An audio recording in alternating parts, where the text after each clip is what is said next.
Kentucky Congressman and Chairman of the House Oversight Committee, James Comer. Good morning, Mr. Chairman. So first off, late night, President always gives the audience everything they want, 90-plus minutes.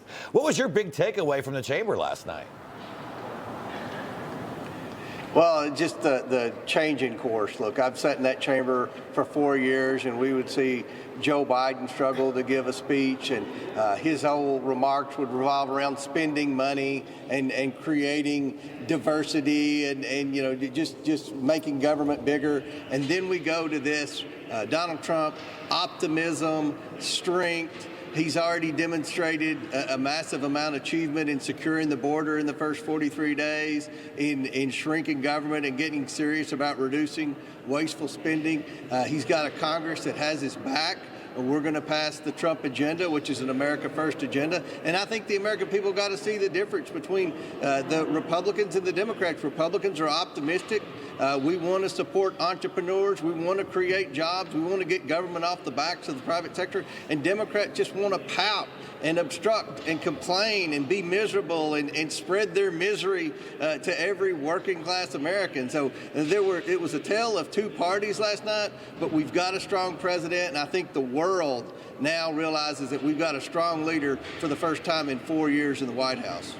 And I saw that you and Judiciary Committee Chairman Jim Jordan invited IRS whistleblowers Gary Shapley as well as Joseph Ziegler as your guests last night. Why was their attendance so important? Well, first of all, whistleblowers are an important part of our investigations of the government. And what Shapley and Ziegler did is they became the two most significant whistleblowers in the last decade in the federal government. Their testimony gave the American people the truth about not only the crimes the Biden family committed, but the government cover-up. There were 4 government agencies actively investigating the Biden family for their obvious financial crimes, and they were all told to stand down by deep state actors. Shapley and Ziegler brought this to the forefront, and I think as a result, you're going to see accountability from Kash Patel and from Pam Bondi and from Billy Long at the IRS. It also shows that we're going to take care of whistleblowers. Once Shapley and Ziegler came forward and blew the whistle on Democrats, they were retaliated against. That should make every member of Congress ashamed that they were retaliated against. We want to protect our whistleblowers. We gave them prime seats last night. We were there with them. We went to the reception. They got to meet all the cabinet secretaries. And that's the way whistleblowers should be treated. They should be celebrated. And that's what Jim Jordan and I did last night with Gary Shapley and Joseph Ziegler. So, Mr. Chairman, today I know the House Oversight Committee is going to hear from mayors of Boston, Chicago, New York City, Denver. I mean, these are sanctuary cities that refuse to cooperate with immigration enforcement. What are you expecting to hear from them? And hopefully you'll have Tom Homan and some marshals waiting if they decide they want to obstruct justice. That's exactly right. We met with Tom Homan 2 nights ago. He addressed my committee.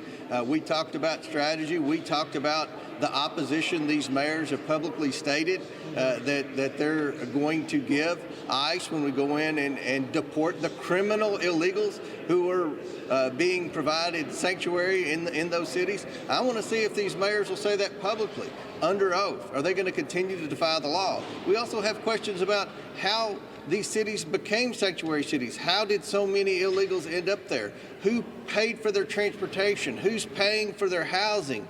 Who's coordinating this? Was there coordination between these blue city, sanctuary city mayors and the Biden administration and Mayorkas? We have lots of questions, and hopefully over the course of a 6-hour period, we'll be able to get answers for the American people. And if these mayors continue to defy federal law, then I do think Tom Homan will have something to say, as well as Pam Bondi at the Department of Justice. Congressman James Comer, great having you with us this morning. Thank you so much. Information. Truth is freedom. Is Newsmax. It's real news for real people.